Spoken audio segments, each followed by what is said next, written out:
Hello friend, welcome back to study wire YouTube channel. और इस lecture में हम देखने जा रहे हैं लेक्चर प्रैक्टिस सेट नंबर 9। और अभी तक हम टोटल 8 प्रैक्टिस सेट डिस्कस कर चुके हैं जो कि बाल विकास और शिक्षा शास्त्र के। तो मैं एक चीज़ बोलना चाहूँगा कि जिन लोगों ने अभी तक पिछले 8 प्रैक्टिस सेट सॉल्व नहीं किए और 8 प्रैक्टिस सेट नहीं लगाए तो आप उन्हें देख लीजिए, इसका फ़ायदा आपको डेफिनेटली मिलेगा। और इसमें सारे क्वेश्चन हम वह डिस्कस कर रहे हैं जिनके आने की संभावना ज़्यादा है, ठीक है। और मैक्सिमम क्वेश्चन इसमें ज़्यादातर रिपीट हुए हैं, तो इसी आधार पर ये प्रैक्टिस सेट है। तो आप यदि वो पिछले प्रैक्टिस सेट और ये लगाओगे तो इसका फ़ायदा आपको डेफिनेटली एग्जाम में आके ज़रूर मिलेगा, ठीक है। तो यार लेक्चर स्टार्ट कर रहे हैं, पर उससे पहले कि यदि जो भी क्वेश्चन आप लगा रहे हैं पूरे के पूरे 30 क्वेश्चन, तो आप टोटल हर क्वेश्चन को आप अपने तरफ से भी आंसर करिए और उसके बाद अंतिम में आप ये जरूर बताइए कि आपके टोटल मार्क्स कितने आए, ठीक है। तो आइए यार लेक्चर स्टार्ट करते हैं।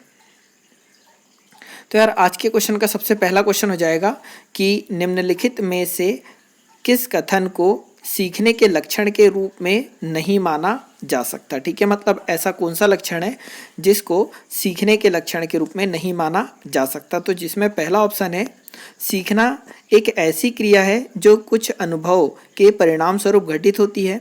सेकंड है व्यवहार का अध्ययन सीखना है। थर्ड है अन अधिगम, ठीक है, अन अधिगम भी सीखने का एक हिस्सा है। और फोर्थ हो जाएगा सीखना एक प्रक्रिया है जो व्यवहार में मध्यस्थता करती है, ठीक है। तो इसका ऑप्शन नंबर सेकंड हो जाएगा राइट आंसर, क्योंकि व्यवहार का अध्ययन, ठीक है, व्यवहार का जो अध्ययन है वह सीखना माना जाता है। तो यही हो जाएगा इसमें गलत, मतलब ऑप्शन नंबर सेकंड होगा इसका राइट आंसर, क्योंकि हम उसने पूछा है कि सीखने के लक्षण के रूप में नहीं माना जा सकता, तो व्यवहार का सीखना, ठीक है, व्यवहार का अध्ययन सीखना। अगला देखते हैं क्वेश्चन नंबर सेकंड कि अवधारणाओं का विकास मुख्य रूप से किसका हिस्सा है, ठीक है। जो अवधारणाओं का विकास है निम्नलिखित में से मुख्यतः किसका हिस्सा है। तो पहला ऑप्शन हो जाएगा बौद्धिक विकास, सेकंड ऑप्शन हो जाएगा शारीरिक विकास, थर्ड ऑप्शन है सामाजिक विकास और फोर्थ ऑप्शन है संवेगात्मक विकास, ठीक है। तो इसका ऑप्शन नंबर फर्स्ट हो जाएगा राइट आंसर बौद्धिक विकास। हम ये बोल सकते हैं कि अवधारणाओं या संकल्पना भाषा दर्शन का शब्द है। यह शिक्षण क्षेत्र में संज्ञानात्मक विज्ञान एवं मानसिक विकास से संबंधित होती है। बौद्धिक विकास में इसे बल मिलता है। बौद्धिक विकास विश्लेषण की क्षमता में वृद्धि करता है, जिससे विविध अवधारणाओं का जन्म होता है। इसके माध्यम से शिक्षा में प्रवृत्तियों के प्रयोग, जिज्ञासा की प्रवृत्ति, रचना की प्रवृत्ति, सामाजिक प्रवृत्ति आदि को बल मिलता है, ठीक है। तो आपको यही याद रखना कि अवधारणाओं का विकास मुख्य रूप से किसका हिस्सा है, तो बौद्धिक विकास का। अगला देखते हैं क्वेश्चन नंबर थर्ड की बालकों के व्यक्तित्व के सर्वांगीण विकास के लिए क्या जरूरी है जिसकी जानकारी शिक्षकों को हो, ठीक है। तो पहला ऑप्शन हो जाएगा मित्रों, सेकंड ज्ञान, थर्ड है व्यवहार और फोर्थ है कक्षा के साथियों, ठीक है। तो ऑप्शन नंबर सी हो जाएगा इसका राइट आंसर व्यवहार। हम ये बोल सकते हैं कि बालक व्यवहार के द्वारा ही कई उद्दीपकों से प्रभावित होते हुए अपना अस्तित्व बनाए रखने के लिए प्रत्येक नई प्रक्रिया करता है।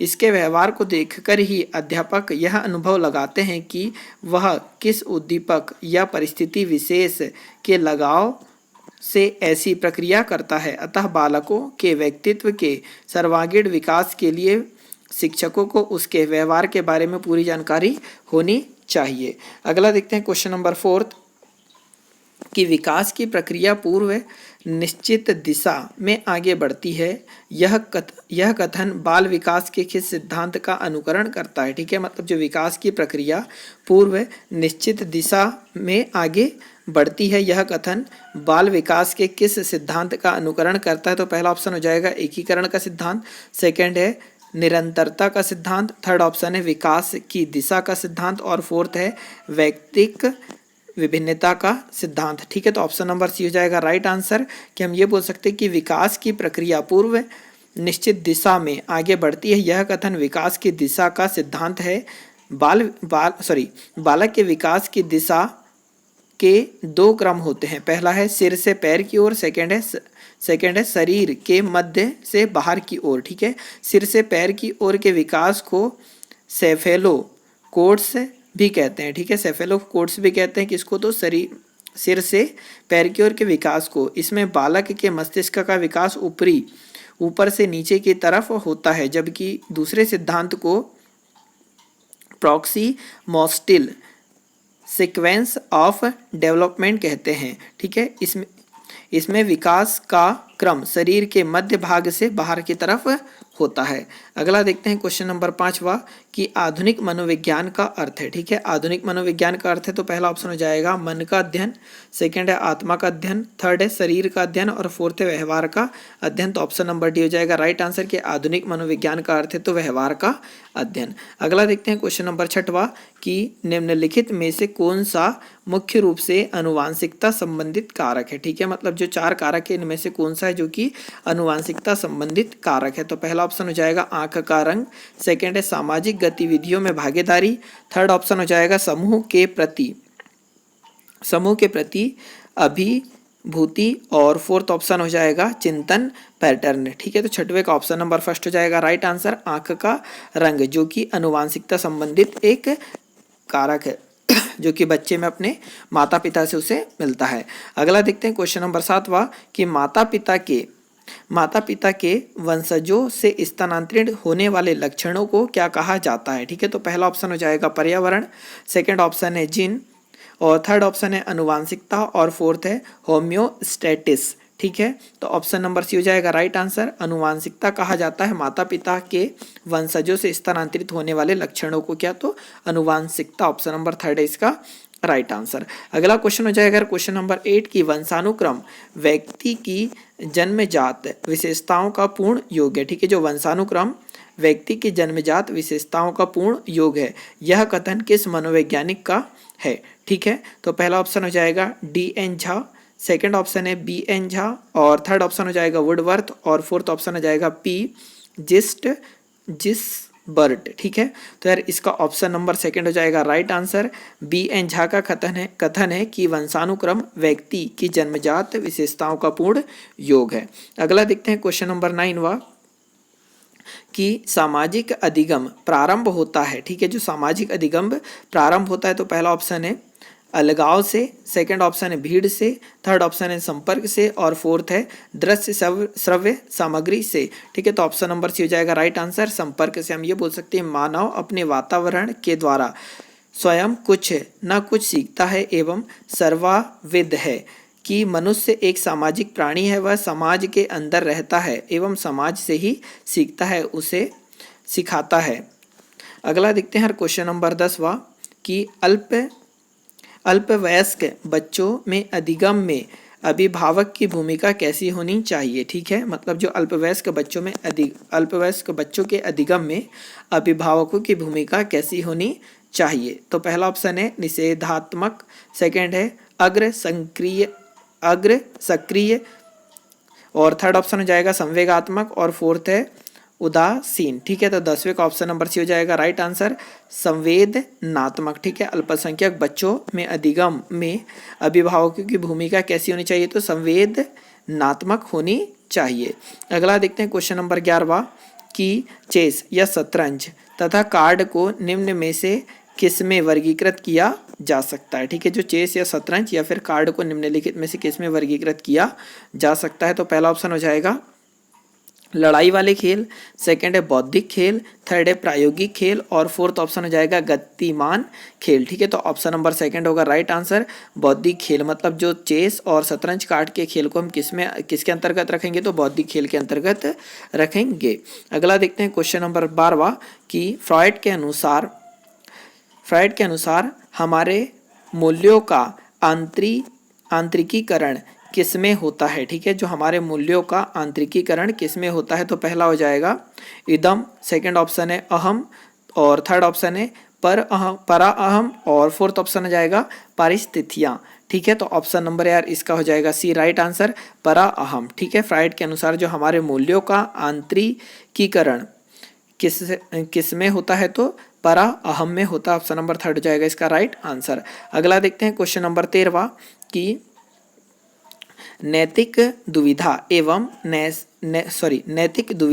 नैतिक तर्कणा को किस वैज्ञानिक ने प्रतिपादित किया। ठीक है, तो ये दोनों शब्द आपको याद रखना है, नैतिक दुविधा और नैतिक तर्कणा को किस मनोवैज्ञानिक ने प्रतिपादित किया है। तो पहला ऑप्शन है जिन पियाजे, सेकंड है लॉरेंस कोलबर्ग, थर्ड ऑप्शन है लेओ वाइगोत्स्की और फोर्थ ऑप्शन है एरिक एरिक्सन। ठीक है, तो 13वें का ऑप्शन नंबर सेकंड हो जाएगा राइट आंसर।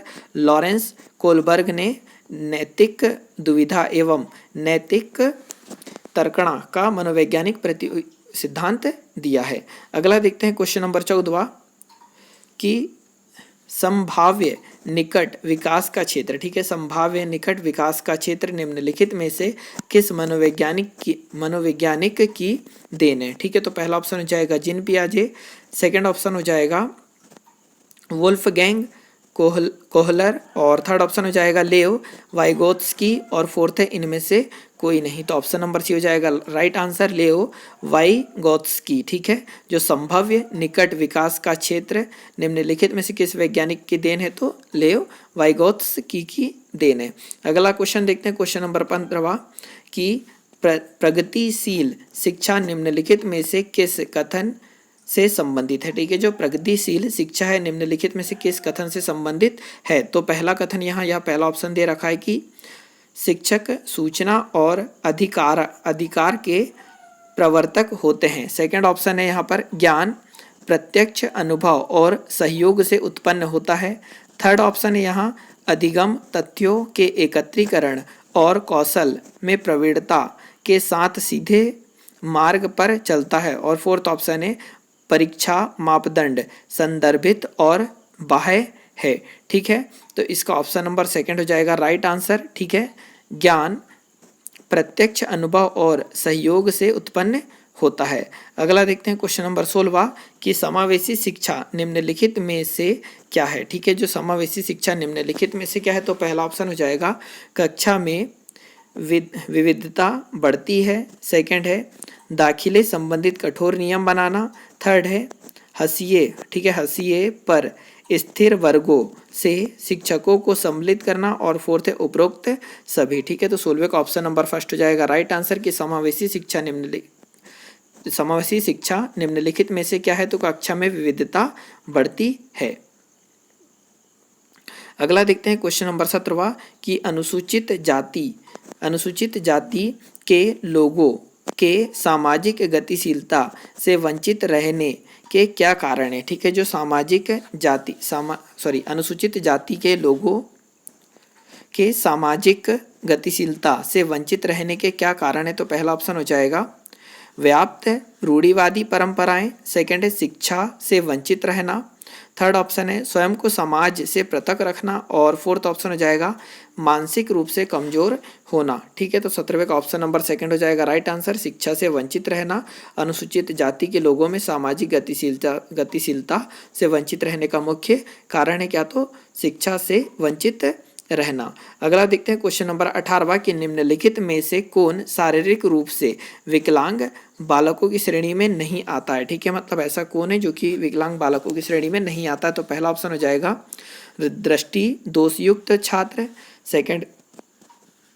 सेकंड है श्रवण दोषयुक्त छात्र। और थर्ड है मानसिक दोषयुक्त छात्र। और फोर्थ ऑप्शन है वाणी दोषयुक्त छात्र। ठीक है, तो ऑप्शन नंबर सी हो जाएगा इसका राइट आंसर मानसिक दोषयुक्त छात्र, जो कि विकलांग बालकों की श्रेणी में नहीं आता है। ठीक है, और ये क्वेश्चन शायद हम यार पिछले प्रैक्टिस सेट या 2 या 3 प्रैक्टिस सेट पहले भी इसे सॉल्व हमने किया था।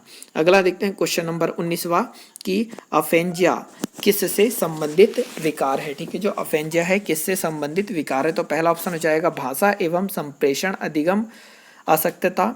सेकंड ऑप्शन है गंभीर तनाव की अवस्था। थर्ड ऑप्शन है लिखने संबंधित अशक्तता। और फोर्थ ऑप्शन है पठन विकास संबंधित अशक्तता। ठीक है, तो 19वें का ऑप्शन नंबर फर्स्ट हो जाएगा राइट आंसर भाषा एवं संप्रेषण अधिगम अशक्तता। ठीक है, तो अफेंजिया संबंधित है किससे, तो भाषा एवं संप्रेषण अधिगम अशक्तता से।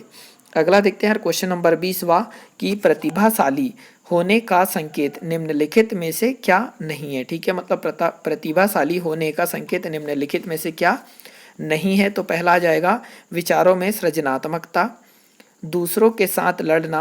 थर्ड ऑप्शन है अभिव्यक्ति में अनूठापन। और फोर्थ हो जाएगा कौतूहल। ठीक है, तो ऑप्शन नंबर सेकंड हो जाएगा राइट आंसर दूसरों के साथ लड़ना, जो कि प्रतिभाशाली होने के संकेत नहीं है, ठीक है। बाकी ये भी प्रतिभाशाली होने का संकेत है, विचारों की में सृजनात्मकता। थर्ड भी प्रतिभाशाली होने का संकेत है, अभिव्यक्ति में अनूठापन और कौतूहल।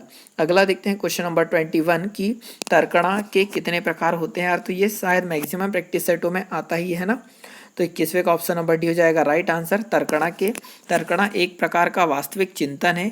व्यक्ति तर्कणा के माध्यम से अपने ज्ञान को क्रमबद्ध करता है। यह 5 प्रकार के होते हैं, ठीक है। निगमनात्मक तर्कणा, आगमनात्मक तर्कणा, आलोचनात्मक तर्कणा और सादृश्य वाची तर्कणा और संभाव्य व्यता तर्कणा, ठीक है। अगला देखते हैं क्वेश्चन नंबर 22 की सीखने की किस विधि का प्रतिपादन बेंडूरा द्वारा किया गया था, ठीक है यार। आज के एक चीज़ और कि आपको शायद इसमें कुत्ते की आवाज़ ज़्यादा आ रही है आज के लेक्चर में। तो यार जब हम इसे शूट कर रहे हैं तो यहाँ कंडीशन ऐसी कि हम अभी गांव में है लॉकडाउन में, और यहाँ पर हम जहाँ है अपना घर वहाँ आसपास बहुत सारे कुत्ते रहते हैं, तो थोड़ी प्रॉब्लम होती ही है, ठीक है। तो थोड़ा एडजस्ट करिए। तो देखते हैं क्वेश्चन क्या है कि सीखने की किस विधि का प्रतिपादन बेंडूरा द्वारा किया गया था। तो पहला ऑप्शन है विवेचना विधि, सेकंड है प्रेक्षण द्वारा सीखना, थर्ड है पुनः निरीक्षण विधि और फोर्थ है करके सीखना। तो ऑप्शन नंबर सेकंड हो जाएगा राइट आंसर, प्रेक्षण द्वारा सीखना। सीखने की विधि का प्रतिपादन बेंडूरा ने किया था, तो किसका, प्रेक्षण द्वारा सीखने की विधि का। अगला देखते हैं क्वेश्चन नंबर 23 कि किस व्यवहारवादी मनोवैज्ञानिक ने शिक्षण का पुनर्बलन सिद्धांत दिया था, ठीक है। मतलब किस व्यवहारवादी मनोवैज्ञानिक ने शिक्षण का पुनर्बलन सिद्धांत दिया था।